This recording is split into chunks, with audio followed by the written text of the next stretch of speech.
Do you want me to do the intro or you do the intro? You do the intro. Just me. 1, 2, 3, go. All right, are we live? It looks like we are live. Welcome again.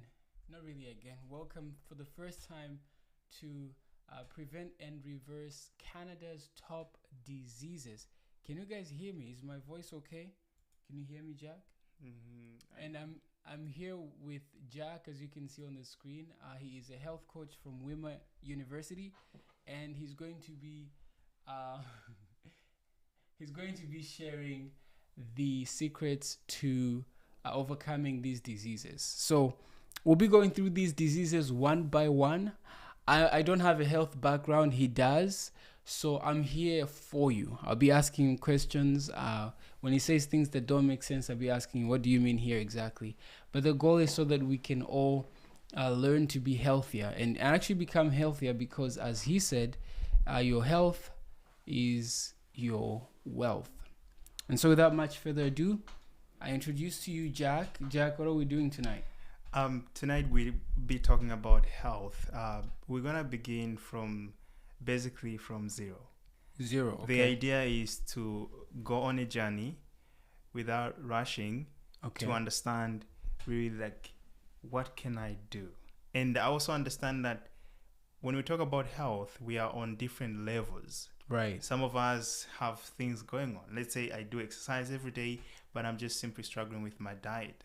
Yeah. Or I eat well, but I have issues with sleeping.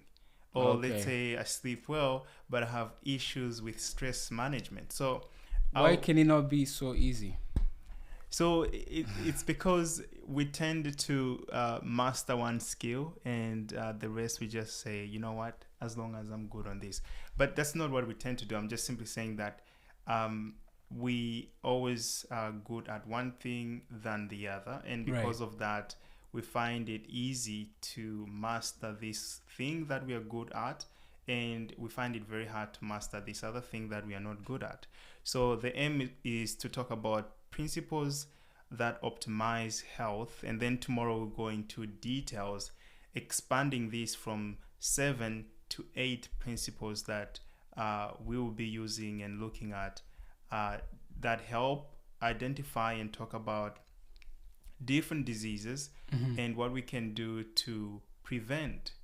I know most people who are viewing, you will not be having these diseases, and you might think, you know what, I can't see myself having this type of disease.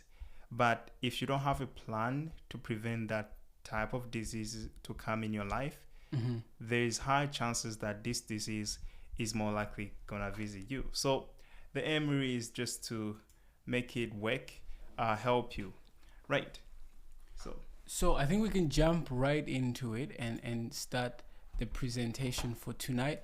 If you're here for the first time, be sure to subscribe to this video.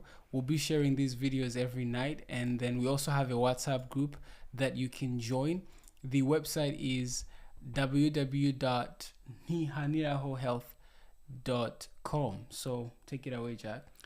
Yeah, so I want to share about 7 principles that in 1970s were investigated, and they were found to be like these principles, when they are applied in life, they help a lot in helping the person who's practicing these things live longer and healthier. Just before we continue, I can't seem to find the link to this video.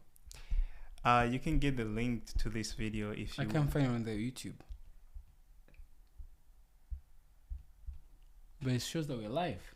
Guys, are we live, or are we alive? Or we are actually live. However, it's private.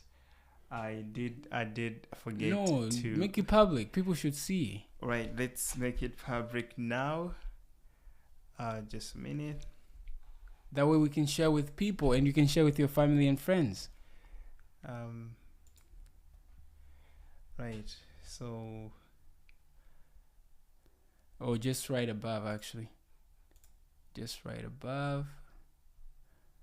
Right above. Where? Customization? Interesting. Guys, as we fix this part, health is very important, and you guys will be watching this soon. I'm kind of curious. What type of issues are you facing? We know we have top killers of diseases. If you go to our website, you can see the list from the statistics that were actually done. But which one are you most afraid of? Like, are you afraid of getting cancer? Is it heart disease? Which disease actually like make you worry the most, right? For me, like, cancer is one of those. Like, I'm like, oh, cancer is too much. But you know, these diseases are real. People die every day from these diseases, and that's why you have to be, you know, conscious to say, okay, what are these diseases? What causes them? What are the chances of you know, increasing them or reducing them? So like you have to know these things. I think when it comes to health or even anything in life, ignorance is no bliss. You know? Yeah, it used to be ignorance is bliss, but I Not don't think anymore. it's the case anymore. So So I believe we are public now, so people can watch. Now you can go ahead. all right. Welcome again, and I want to share with you. This is Nyanyao Health, and so I'll be talking from the perspective of Canada and World Health Organization. Actually, did you know that World Health Organization did a study to look at definition of health or healthy community? What are the criteria they use to measure and say, you know what, this organization or this country is healthy? And when they actually did that, they realized that it's about 4-5 different things, which include risk factors, diet, the type of diet, and let's just look at them from what is happening in Canada.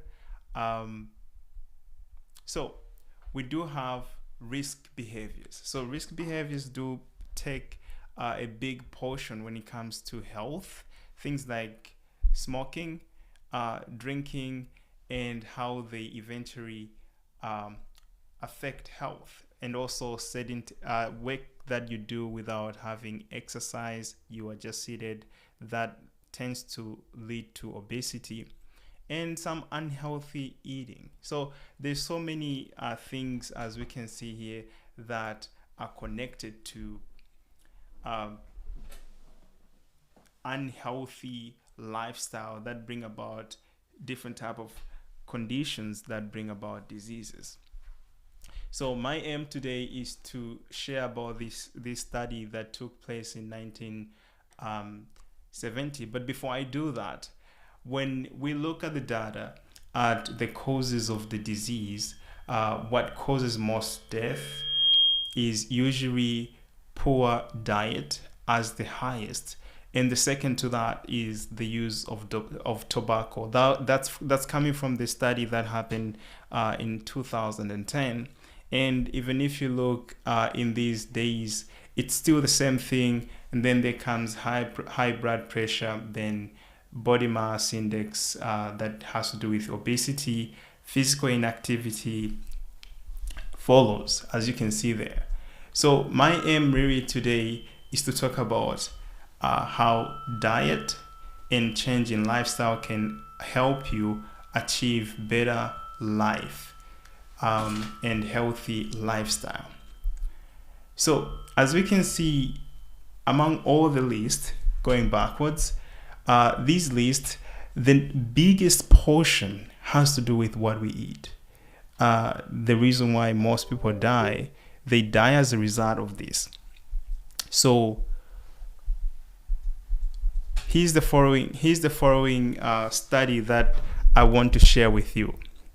It's the Belloc and Breslow's 7 healthy factors for longevity. So what they actually did, they did study a group of people and try to optimize and see what are the factors that help people live longer and healthier. And they found out, without taking much of your time, that sleeping 7 to 8 hours each night was very helpful, of which we will look at it in later days, coming days, as to how specifically sleep affect health and why is it important in many different aspects, not from just the aspect of, oh, it's good. Why is it good? And what can I do, or how can I implement it in my life in an optimum way? Another thing is they find out that people who did not eat between meals, this has to do you having regular times to eat and then not snacking in between meals. It was very, very helpful when it came to health. Of course, this applies differently based on the type of schedule. If you're an athlete and the lifestyle, it could be a little bit different. But the major result from this study indicates that snacking in between meals was inhibiting or limiting the freedom to better health. The other thing was eating breakfast regularly.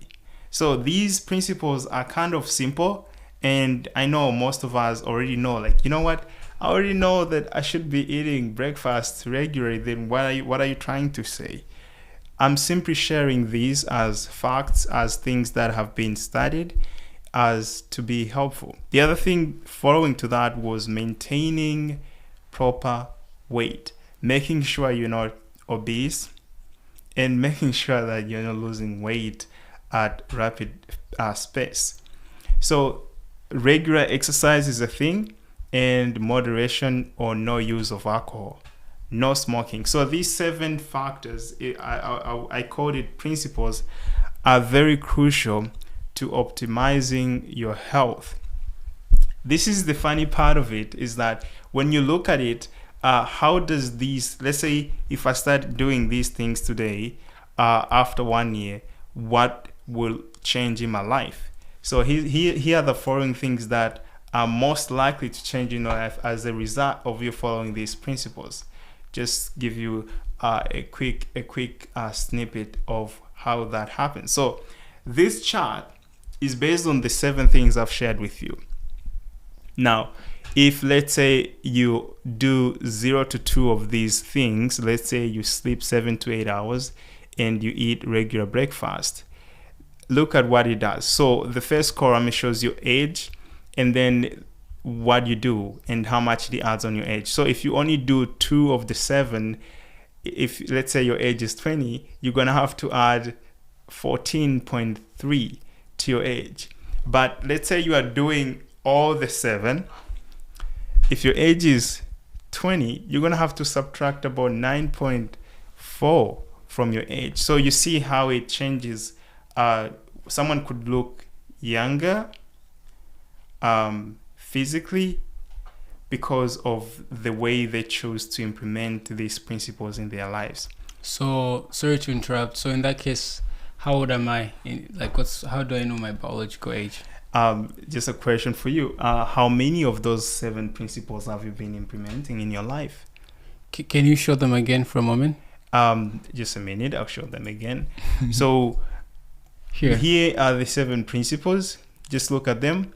So it has to do with sleep, no snacking in between meals, eating regular breakfast, maintaining proper diet, regular exercise, moderate or no use of alcohol, and no smoking. So these are 7, right? Yeah. So look at it and say, okay, I've been doing this, that, not so much, that, not so much, that, not so much. Therefore, I have been doing 3 consistently, right? Yeah. Okay, so just look at them. For example, how many do you think you've been keeping or trying to implement in your life? How many of those? Of the 7? Yeah.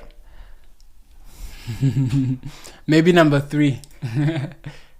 You mean number 3? You only been exercising 1? No, I mean like eating. Sorry. So you have eating to measure breakfast. I do that regularly. Okay, what else do you do regularly? What else do you do? Oh, you obviously don't smoke. You don't drink alcohol. I don't smoke regularly. That sounds weird. No. You don't smoke, and you don't. So let me ask you then: are you saying that if you follow these 7 principles, so to speak, then your chances of health skyrockets in some sense? Do you have any percentages? So as you can see on the chart there, it says health age related to your lifestyle. So what that means is, if you have two people, Yeah.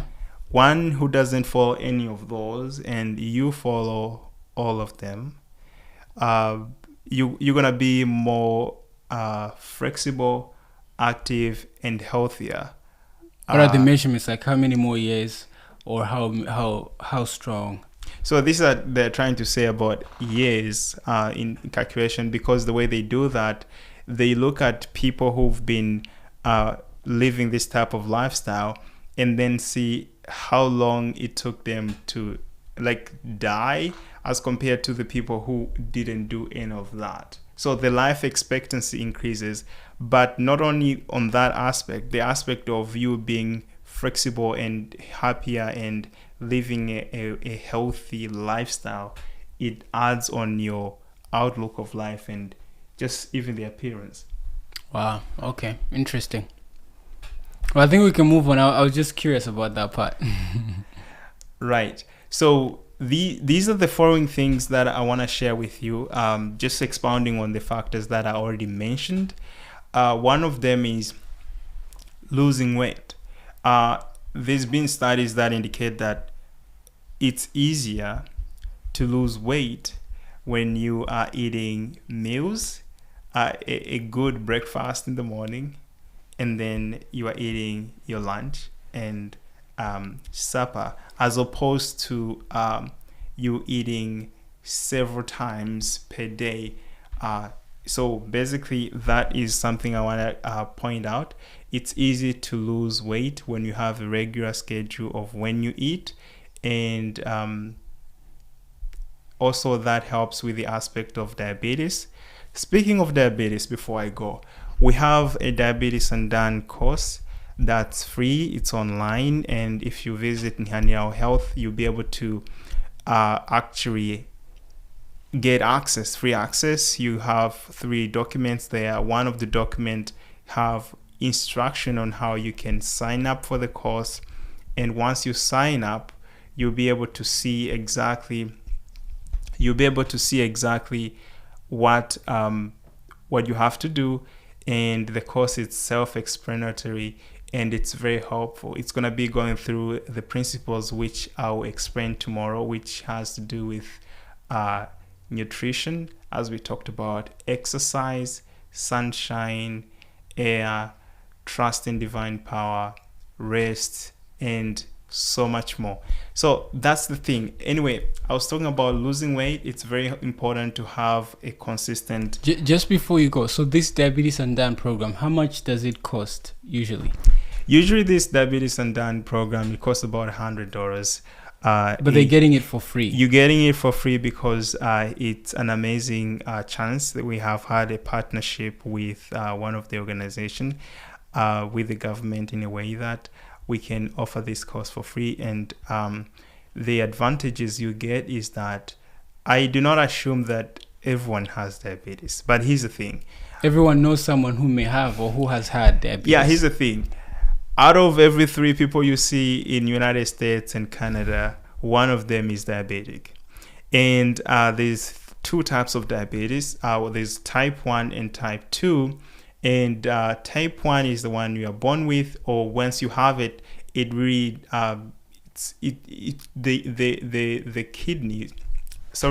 the pancreas is damaged in a way that it can no longer circulate insulin, and you have to rely on insulin from outside source. What else? Type 2, the insulin is being produced. However, the cells are rejecting or resisting to use or accept the insulin, and you have high levels of sugars and all that in your body. And it can be reversed. That's why the program is called Diabetes Andan. And if you look at it, you can help someone, or you can learn of ways to prevent from being in a position in which you go like, I wish I knew this area. So it's very helpful, even though you might think, I don't have diabetes, I don't have to worry about this. Look at it. And the other thing is, if you join the WhatsApp group and let's say you take the course, you'll be able to ask me any question, anything that doesn't add up, anything that you have a problem with, I'll be willing and ready to help. Awesome. Sounds good. Yeah. So here's what I was explaining. I was talking about losing weight, how it's important to have regular times, breakfast, and then lunch, and then supper. It's one of the things. Obviously, I'm talking with one of my friend who is willing to say, I need one person who have issues with controlling weight. And then we're going to work with him for about 6 months, and then help him to actually reduce all the weight, and then come to a regular, normal, healthy size according to body mass index. And if you know someone who is willing or who wants to be a volunteer, please, and you're part of the WhatsApp group, leave in the name or communicate with me or email me through the email on the website. I'll be able to reach out, and we want to help people, but we can only work with one person for now. So here's the thing. I'm gonna talk about. Is it on? Yeah, I'm gonna share. Yeah, sure. I'm gonna share with you something interesting: the impact of 2 meals versus 6 meals. Because when it comes to eating, people ask, I need to eat every 2 hours. Other people say, I need to eat every 4 hours. Other people say, no, you only need to eat twice a day. Other people say, no, you only need to eat 3 times a day. So there were some research that were done to show the impact of 2 meals versus 6 meals a day in 54 healthy and normal weight middle-aged men and women. So over 12 weeks, people who ate just breakfast and lunch lost on average about 1.3 points on their body mass index. Those who ate 6 smaller meals of the same nutrition value content only lost 0.82 on the body mass index chart. So you can see that there's a difference. So if you really want to lose weight, it'll be nice to adhere to lesser meals per day, but that are actually whole food, plant-based diet. They will help a lot in losing weight. Just on that point, someone may say, okay, if I use whole food, plant-based diet, I'm more likely to miss out on the protein share. Actually, I'll talk about the protein thing later on, how protein, animal protein, and the plant-based protein compare to each other. Which one is most optimum for the body when we look at it on a long scale? We want to live longer. We don't want to eat things that are good for now, which will cause problem later. So this is why I say I'll talk about protein, but right now I'm advocating for whole food, plant-based diet. Yeah, I don't know whether you have a problem with that or any question that's coming from the discussion there, but that is what I'm sharing for now. So you're suggesting that if we eat 2 meals a day, that's healthier than 6, and that will lead us to more health. I want to see the connection between, because we came here to talk about the diseases, right? Yeah. So, okay, what's the connection between 2 meals and cancer, or 6 meals and cancer, or 6 meals and diabetes? And like, that's what I'm here to hear. Okay. I'm going to give a simple connection. So we just saw that someone who was eating 6 meals, okay, of the same nutrition value as the same that was eaten in 2 meals, the amount of weight loss was lower as compared to the person who had eaten twice the same amount of diet with the same amount of nutrition value. So okay, if you are obese, okay, here's how it's very important. If you are already obese, right, you want to lose weight, every time you spend with high body mass index, it makes you more susceptible to diabetes. Okay, so and that's because of you eating all the time? Not necessarily just eating. So when you are obese, there's so many things that happen in the body. This is why obesity is linked or connected to whether you're gonna have a healthy lifestyle or not healthy lifestyle. So obesity is like a game changer. If you can manage that part, you actually are helping free yourself from many diseases. Yeah. So this is why, actually, let me just go back and show you. Here's the thing about those 7 factors that I mentioned earlier on. If you remember the 7 factors, one of them was maintaining proper weight. Makes sense. It's very crucial. It's very, very crucial when it comes to maintaining proper weight. Okay, got it now. Well, I won't be able to be. I won't be explaining the details right now, but I just want to highlight these 7 factors that contribute to living longer. And tomorrow I'll be actually expounding on that, going even way back in history and even present today, trying to show and share with you the 8 principles of health that actually are so powerful that they have helped many people, including doctors. So yeah, that's why I was advocating and talking about losing weight and the diet. Anyway, the other thing is about the diet. You really do not have to adhere to these diets that I said, 2 meals versus 6 meals. This is just an example, but I'm trying to point out that it's more healthier and helpful once you give yourself a schedule and you eat 2 or 3 times a day. But so something that's consistent versus something that's up and down. Yeah. And the other thing is, if you are eating way too much or way frequent, but you're not actually exercising or using the resources you are taking, and also based on what you are eating, it can be so confusing. I know athletes who eat regularly because they are always running or always using up the energy, and they are not just eating anything, they're eating specific things that help them to keep or maintain the amount of sugars and all that. Right? So that's the thing. Awesome. Okay, so what's next?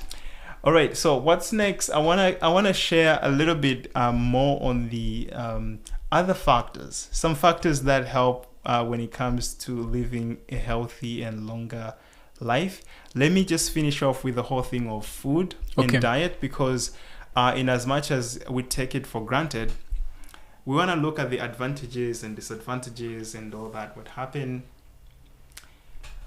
Big breakfast versus big supper. What do you do? This is a question for everyone.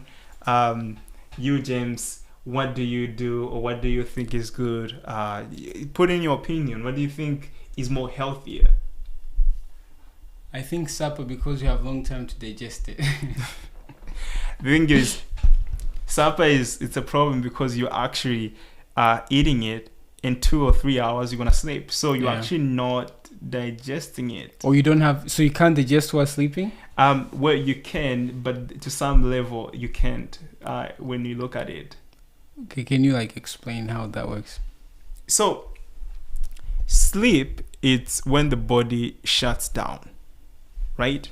So if should have thought of that. if you think of sleep, literally your body is resting. Now when your body is resting, and you have so much thing that needs to be processed, here's what's going to happen. It's either your body is going to compensate and you're going to be half asleep to digest what you ate, or your body is actually going to shut down. And what happens when you shut down, the food is going to become intoxicated. How would I say it? You mean, I think I know what you mean. The food actually ferments. Yes, it ferments, which becomes like alcohol in a way. Sometimes when you eat and you sleep and you wake up, sometimes you feel like something is wrong with you. That's why you get those weird dreams. I wouldn't say just sometimes. Sometimes. So here's the thing.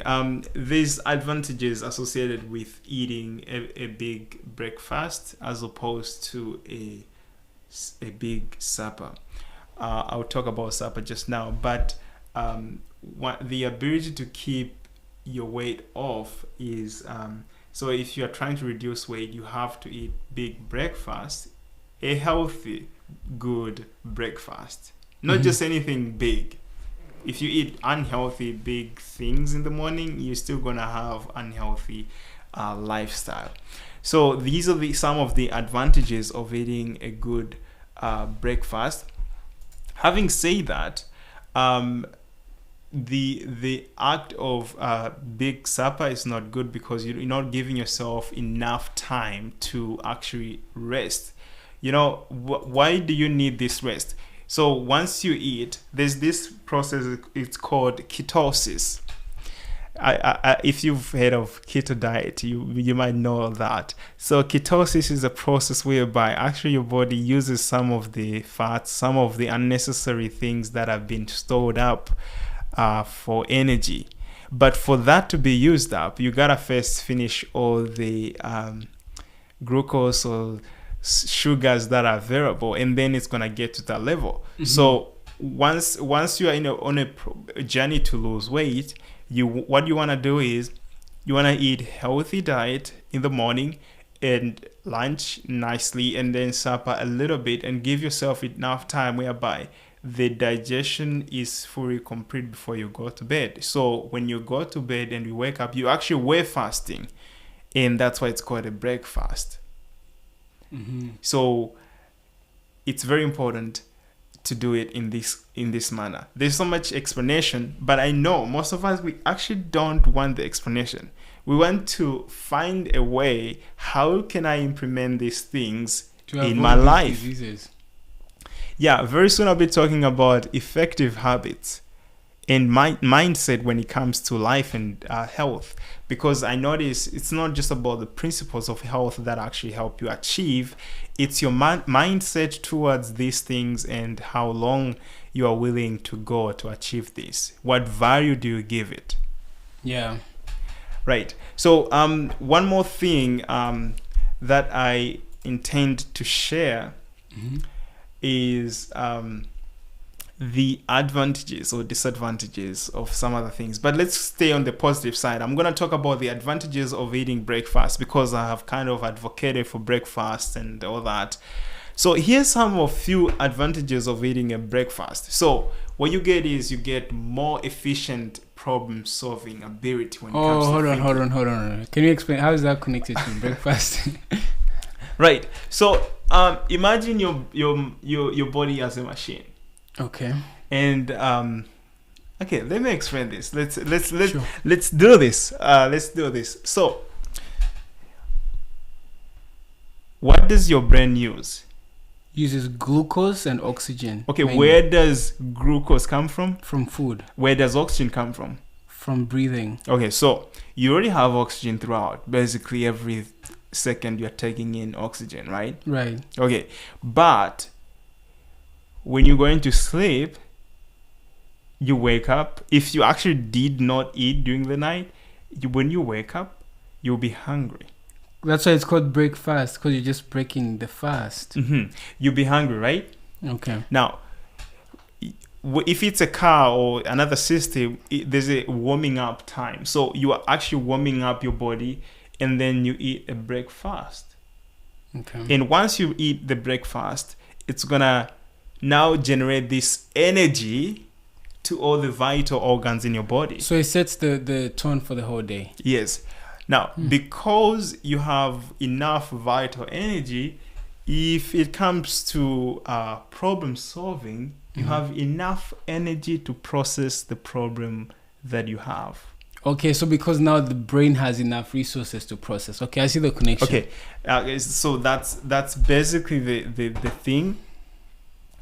Another thing is improved memory. So same explanation. Same explanation, but there is more to it. But which is funny, because if you look at all the reasons we have there, it's a problem. No, on the screen, problem solving, improved memory, increased verbal fluency, improved attention span, better attitudes. All of that has to do with the brain or the mind.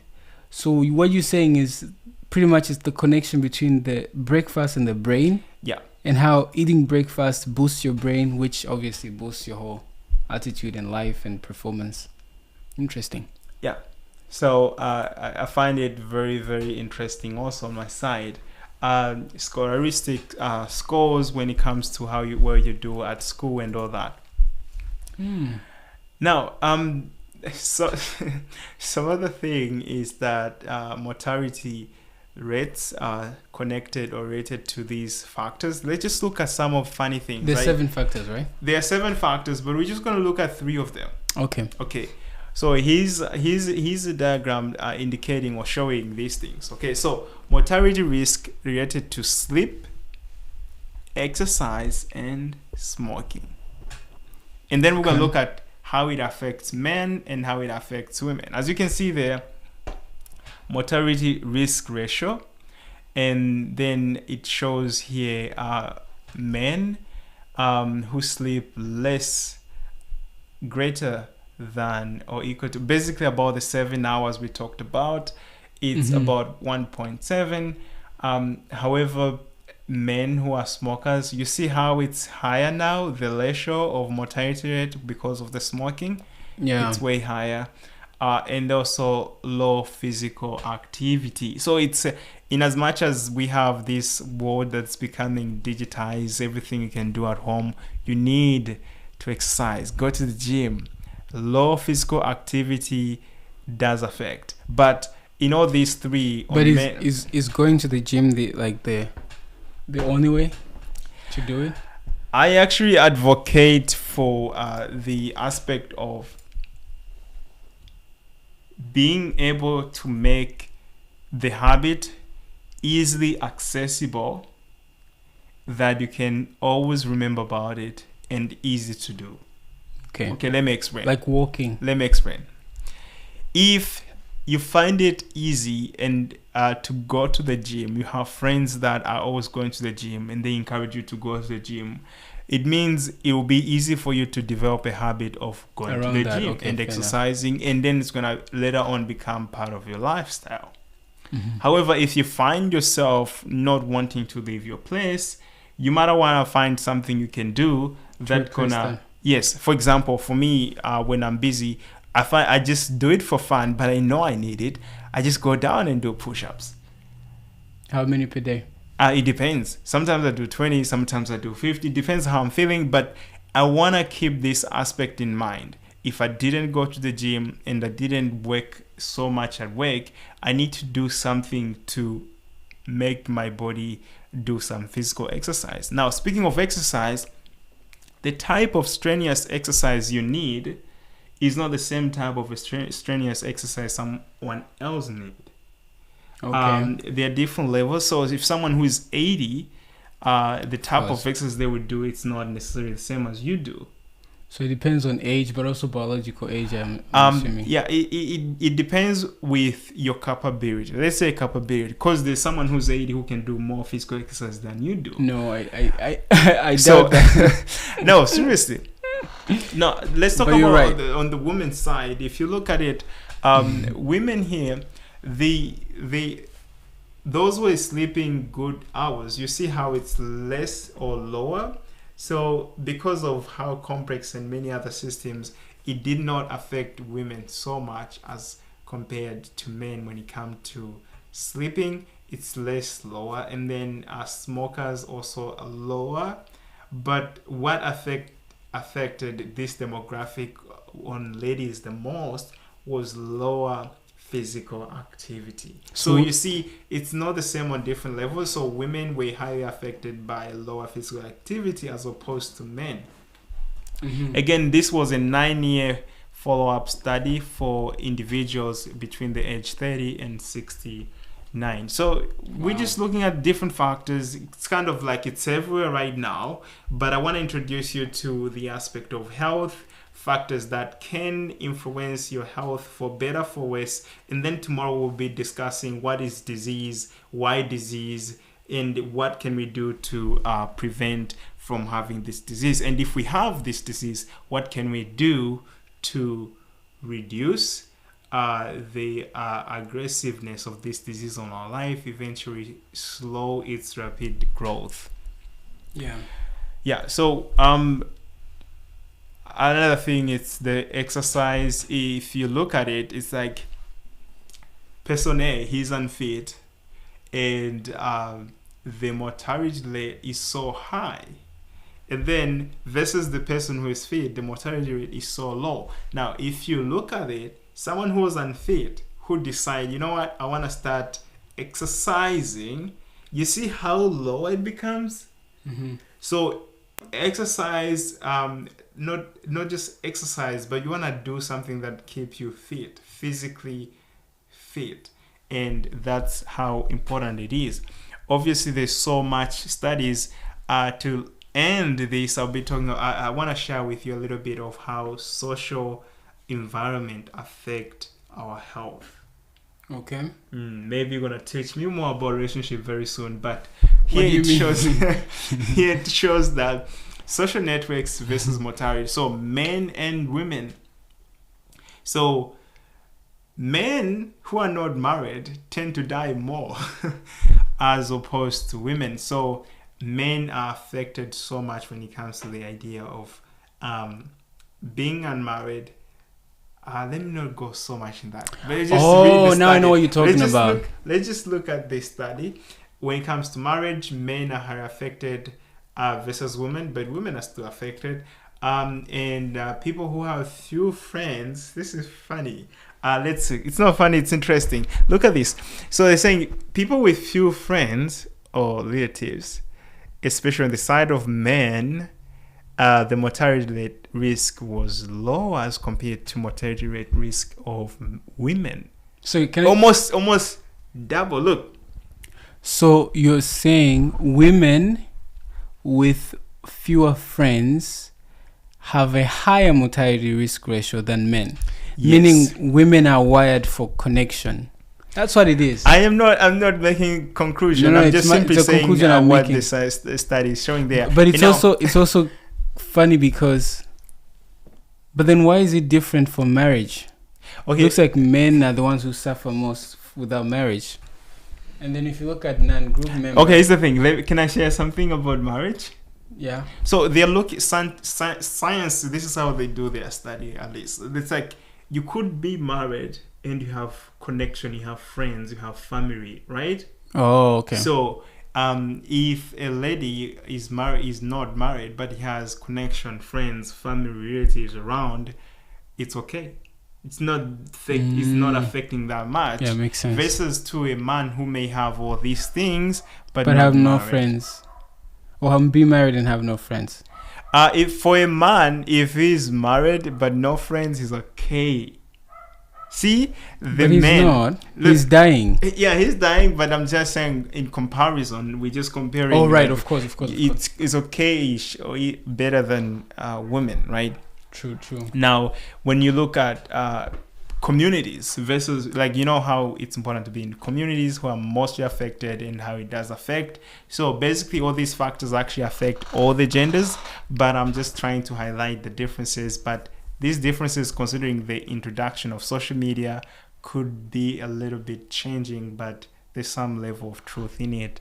I don't have the current stats on this one. So groups that have non-church community versus other group members. So there's communities that are spiritually formed in a way versus other communities that are not. So it's funny, they did a study. They looked at people who are in a group whereby they are just a community, but they don't do any spiritual thing, versus people who actually they are community and they have this spiritual aspect to it. People in this group with a spiritual aspect to it have had a higher life expectancy as opposed to this other group. That's very, very interesting. Now, here is where we end. I don't know whether there's any question, interesting observation from the discussion there, but this is where I end. In summary, let's see the summary of what I actually wanted to share with you, whether everyone got it or not. So the summary is very, very simple. I wanted to share the 7 principles or 7 factors that actually tend to affect health and that you could use to your advantage. One is sleeping enough hours, that is 7 to 8, and not eating in between meals. we'll discuss how we can achieve that, and then eating regularly breakfast, maintaining a balance or proper weight, and regular exercise, moderate, or I personally advocate for no alcohol and no smoking. So if you can do these things, if you have a question on any of these 7 factors, please talk to me, or you can search. We have Google. You don't have to talk to me. You can. The difference is that if you search on Google, you're going to be confused because there's so many contradicting information. However, here we have a trusted health coach who's going to guide you through the steps you need to take with proven experience and documentation to support that. So I can't wait for us to have to be healthier in 2024. And yeah, I think this is where we end our video tonight. See you tomorrow. What's the topic tomorrow? What disease are we looking into tomorrow? You said what is disease? Sorry? For tomorrow. So tomorrow I'll be introducing the aspect of disease, why we have disease, and then I'll talk on one of the diseases. I'll talk on the major one, which is goodbye to cancer, or good news about cancer. But I won't be going to details, but I'll be connecting our life choices, lifestyle, how they can lead to cancer, or they can help us switch off these genes that are more likely to cause cancer based on our choices. All right. Well, tomorrow it's the good news about cancer, and see you then. See you. Have a good one, and thank you so much. It was an honor to have you guys here. And please share, like, comment, and if you find value in this video, then subscribe. I found it valuable. I know I'll share. In fact, I'm sharing right now. Then subscribe if you find value in this video. Thank you so much, and awesome. We'll see you another time.